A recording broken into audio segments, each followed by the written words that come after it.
Hello friends, welcome to our YouTube channel Taiyari beginners की। इस वीडियो के माध्यम से आपको UP GIC lecturer and PGT के लिए बहुत ही महत्वपूर्ण रसायन विज्ञान के प्रश्नोत्तर देखने को मिलेंगे। पूरा वीडियो देखिए और चैनल को सब्सक्राइब भी कर लीजिएगा। इन एग्ज़ाम्स के अलावा यूपी पीजीटी और यूपी जीआईसी लेक्चरर एग्ज़ाम के अलावा आप किसी भी एग्ज़ाम की तैयारी कर रहे हैं तब भी इस वीडियो को देख सकते हैं, काफ़ी लाभ मिलेगा। पहला क्वेश्चन है, मिश्रणों से यौगिकों को उनके विशिष्ट रूप में अलग करने का प्रक्रम कहलाता है। ए ऑप्शन है वियोजन, बी ऑप्शन है फिल्ट्रन, सी ऑप्शन है विश्लेषण, डी ऑप्शन है शोधन। तो इसका जो करेक्ट आंसर होगा वो क्या हो जाएगा, वो आपका हो जाएगा शोधन। ओके, शोधन क्रिया द्वारा मिश्रणों से यौगिकों को उनके विशिष्ट रूप में अलग किया जाता है। वह पदार्थ जो दो या दो से अधिक तत्वों या यौगिकों को किसी भी अनुपात में मिलाने से प्राप्त होता है उसे मिश्रण कहते हैं। मिश्रण को सरल यांत्रिक विधि द्वारा प्रारंभिक अवयवों में प्राप्त किया जा सकता है, जैसे हवा, बालू, कंकड़, पत्थर, पानी व तेल इत्यादि।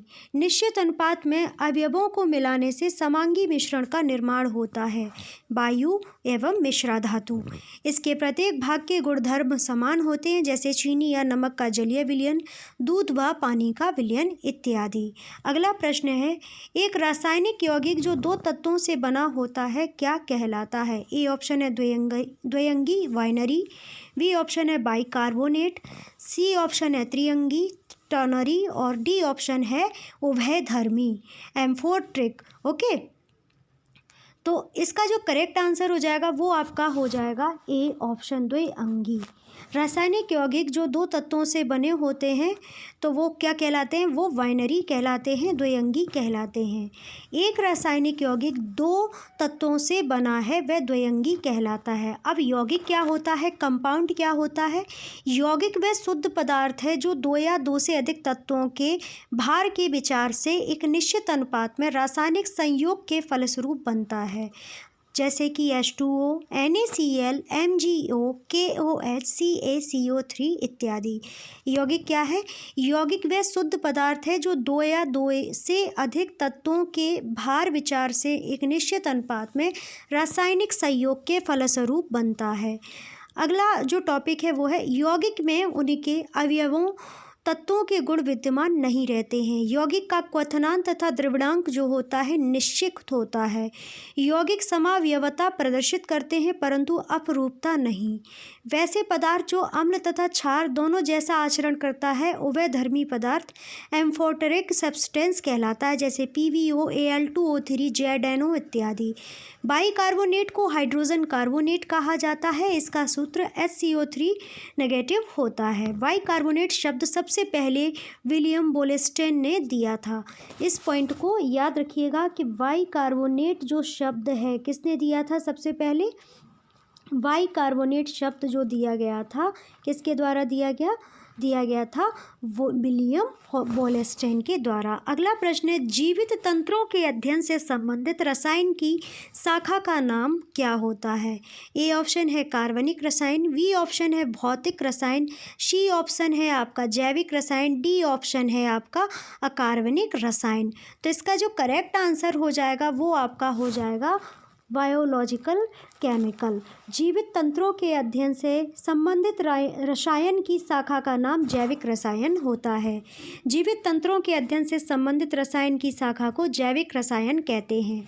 कार्बन एवं यौगिकों उनके यौगिकों के अध्ययन को कार्बनिक रसायन कहा जाता है। कार्बन के यौगिक तथा carbon dioxide, monoxide, carbonate, bicarbonate को छोड़कर अन्य रासायनिक यौगिकों का अध्ययन अकार्बनिक रसायन कहलाता है। भौतिक रसायन में पदार्थों की संरचना एवं पदार्थ के एक रूप से दूसरे रूप में परिवर्तन से संबंधित सिद्धांतों का अध्ययन किया जाता है। अगला प्रश्न है, रसो चिकित्सा का संबंध निम्न में से किससे है। ए ऑप्शन है औद्योगिक इंजीनियरिंग, बी ऑप्शन है युद्धों में रसायनों के उपयोग, सी ऑप्शन है रोगों के उपचार में रसायनों का उपयोग और अध्ययन, डी ऑप्शन है खाद्य उद्योग में रसायनों का उपयोग। तो इसका जो करेक्ट आंसर हो जाएगा वो हो जाएगा आपका सी ऑप्शन, रोगों के उपचार में रसायनों का उपयोग और अध्ययन। रसो चिकित्सा का संबंध रोगों के उपचार में रसायनों का उपयोग और अध्ययन से होता है, जैसे जिंक ऑक्साइड, सल्फर आयोडीन इत्यादि। जिंक ऑक्साइड का उपयोग मलहम बनाने में किया जाता है। सल्फर का उपयोग चर्म रोग की दवाई में, आयोडीन अल्कोहल से मिश्रण टिंचर के रूप में एंटीसेप्टिक में प्रयोग किया जाता है। सल्फर का उपयोग बारूद बनाने में भी किया जाता है। फलों को पकाने के लिए एथिलीन गैस का प्रयोग किया जाता है। अगला क्वेश्चन है, निक्षालन या लीचिंग प्रक्रम में शामिल है। ए ऑप्शन है गाढ़े रंगों को हटाना, बी ऑप्शन है घुलनशील यौगिकों को घोलना, सी ऑप्शन है बाष्पीकरण, डी ऑप्शन है फिल्ट्रन। तो इसका जो करेक्ट आंसर हो जाएगा वो आपका हो जाएगा बी ऑप्शन। निक्षालन प्रक्रम में घुलनशील यौगिकों को घोलना शामिल होता है। घुलनशील यौगिकों को घोलना निक्षालन प्रक्रम में शामिल होता है। कपड़े पर गाढ़े रंगों को हटाने के लिए ऑक्जेलिक अम्ल का प्रयोग किया जाता है। अगला प्रश्न है, जिस बिंदु पर किसी पदार्थ की ठोस, तरल तथा गैसीय रूपों का सह अस्तित्व होता है उसे क्या कहा जाता है। तो इसका करेक्ट आंसर क्या होगा। ए ऑप्शन है क्वथनांक, बी ऑप्शन है गलनांक, सी ऑप्शन है त्रिकोबिंदु, डी ऑप्शन है हिमांक। तो जो ट्रिपल पॉइंट होता है, जिस बिंदु पर किसी पदार्थ का तरल तथा गैसीय रूप का सह अस्तित्व होता है, त्रिकोबिंदु या ट्रिपल पॉइंट कहलाता है। जिस बिंदु पर किसी पदार्थ की ठोस, तरल तथा गैसीय रूपों का सह अस्तित्व होता है उसे त्रिकोबिंदु कहते हैं। वह तापमान जहाँ तीनों अवस्थाएं जैसे बर्फ, जल तथा वाष्प पाए जाते हैं, जल का त्रिकोबिंदु होता है। तो जल का त्रिकोबिंदु क्या होता है, तापमान की वह अवस्था जहाँ पर बर्फ, जल तथा वाष्प पाए जाते हैं। जल का त्रिकोबिंदु जो है 273.16 केल्विन या 0.01 डिग्री सेल्सियस होता है। जल का त्रिकोबिंदु सर्वप्रथम जेम्स थॉमसन द्वारा दिया गया था। इस लाइन पर ध्यान रखिएगा। जल का त्रिकोबिंदु सर्वप्रथम किसने दिया, जेम्स थॉमसन ने दिया था। कुछ पदार्थों के त्रिकोबिंदु क्या क्या होते हैं। एसिटिलीन का कभी पूछ लिया जाए तो 192.4 केल्विन या -80.7 डिग्री सेल्सियस होता है। अमोनिया का 195.40 केल्विन या -77.75 डिग्री सेल्सियस होता है। कार्बन डाइऑक्साइड का 216.55 केल्विन या -56.60 डिग्री सेल्सियस होता है। ऑक्सीजन का जो त्रिकोबिंदु होता है 54.36 केल्विन या -218.79 डिग्री सेल्सियस होता है। नाइट्रोजन का त्रिकोबिंदु 63.18 केल्विन या -209.97 डिग्री सेल्सियस होता है। हिमांक की अगर बात करें फ्रीजिंग पॉइंट की, तो फ्रीजिंग पॉइंट होता है निश्चित ताप पर कोई द्रव ठोस में बदलता है उसे हिमांक कहा जाता है। जल का हिमांक 0 डिग्री सेल्सियस होता है। तो जल का जो वाटर का फ्रीजिंग पॉइंट जो होता है 0 डिग्री सेल्सियस होता है। यह क्रिया हिमीकरण कहलाती है। अब आता है द्रवणांक या गलनांक, मेल्टिंग पॉइंट। निश्चित ताप पर कोई ठोस द्रव में परिणत होता है, मतलब चेंज हो जाता है, गलनांक कहलाता है। बर्फ का मेल्टिंग पॉइंट जो है 0 डिग्री सेल्सियस होता है। यह प्रक्रिया गलन कहलाती है। प्रायः गलनांक एवं हिमांक बराबर होते हैं। अशुद्धि को मिलाने से गलनांक घट जाता है, दाब बढ़ाने से क्वथनांक बढ़ जाता है। अगला प्रश्न, किसी भी तंत्र से जल के निष्कासन के प्रक्रम को कहते हैं। ए ऑप्शन है ऑक्सीकरण, बी ऑप्शन है अपचयन, सी ऑप्शन है निर्जलीकरण, डी ऑप्शन है बाष्पीकरण। तो इसका जो सी ऑप्शन हो जाएगा बिल्कुल करेक्ट हो जाएगा। किसी भी तंत्र से जल के निष्कासन प्रक्रम को निर्जलीकरण कहा जाता है, डिहाइड्रेशन कहा जाता है। किसी तंत्र से जल के निष्कासन प्रक्रम को निर्जलीकरण कहते हैं। ऑक्सीडेशन, ऑक्सीकरण या उपचयन वैसी रासायनिक अभिक्रिया जिसमें कोई पदार्थ ऑक्सीजन से सहयोग करता है या विद्युत ऋणात्मक तत्व से सहयोग करता है या हाइड्रोजन का निष्कासन करता है, ऑक्सीडेशन या ऑक्सीकरण कहलाता है। इस प्रक्रिया में संयोजकता में वृद्धि एवं इलेक्ट्रॉन त्यागा जाता है। अगर एग्जाम्पल की देखें तो 2Na + Cl2 बनता है 2NaCl। ऑक्सीडेशन हो जाएगी तो 2Mg + O2 2MgO हो जाएगा। तो जो 2Mg है ये ऑक्सीडेशन प्रक्रिया है। अब रिडक्शन की अगर बात करें, अवकरण या अपचयन की बात करें तो वो क्या होता है। अवकरण वैसी प्रक्रिया है जिसमें हाइड्रोजन के सहयोग होता है या विद्युत धनात्मक तत्व से सहयोग होता है या ऑक्सीजन का निष्कासन होता है। इस प्रक्रिया में संयोजकता में कमी तथा इलेक्ट्रॉन ग्रहण किया जाता है। 2H2O + O2 is equal to 2H2O। अब रिडक्शन हुआ तो 2Na प्लस Cl2 2NaCl, तो Cl2 जो है वो रिडक्शन मेथड के थ्रू आया है। अब बात करेंगे वेपोराइजेशन या बाष्पीकरण की। द्रव को निश्चित ताप पर गर्म करने पर वह वाष्प में बदलता है, ऐसी क्रिया को बाष्पीकरण कहते हैं, जैसे जल से बादल का बनना और स्प्रिट का उड़ना। अगला प्रश्न, निम्न में से क्या एक मिश्रण नहीं है? ए ऑप्शन है कांच, बी ऑप्शन है पीतल, सी ऑप्शन है स्टील, डी ऑप्शन है ग्रेफाइट। तो ये सभी तो मिश्रण होते ही हैं, पर ग्रेफाइट जो है ये मिश्रण नहीं होता है। ग्रेफाइट एक मिश्रण नहीं है, यह कार्बन का रवादार अपरूप है।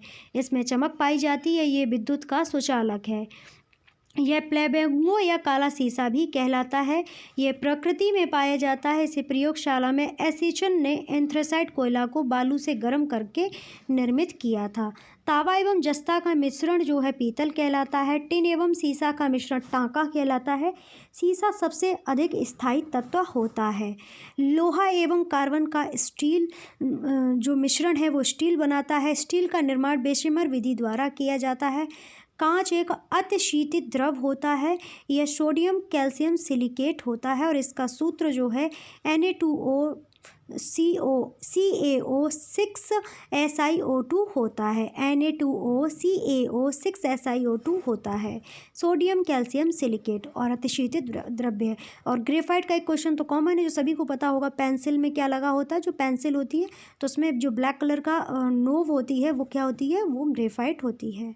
अगला प्रश्न, तापमान को 0 डिग्री सेल्सियस से कम करने के लिए बर्फ में मिलाया जाने वाला पदार्थ कौन सा होता है? ए ऑप्शन है सोडियम क्लोराइड, बी ऑप्शन है सोडियम कार्बोनेट, सी ऑप्शन है मैग्नीशियम सल्फेट, डी ऑप्शन है चूना। तो इसका जो ए ऑप्शन है बिल्कुल करेक्ट ऑप्शन होता है सोडियम क्लोराइड। तापमान को 0 डिग्री सेल्सियस से कम करने के लिए बर्फ में सोडियम क्लोराइड मिलाया जाता है। NaCl को मिलाने से तापमान -21 डिग्री सेल्सियस तक हो जाता है, जिसके कारण कुल्फी जमती है। सोडियम कार्बोनेट NO2CO3 का उपयोग कागज उद्योग तथा ग्लास निर्माण में किया जाता है। मैग्नीशियम का प्रयोग धातु मिश्रण बनाने में किया जाता है।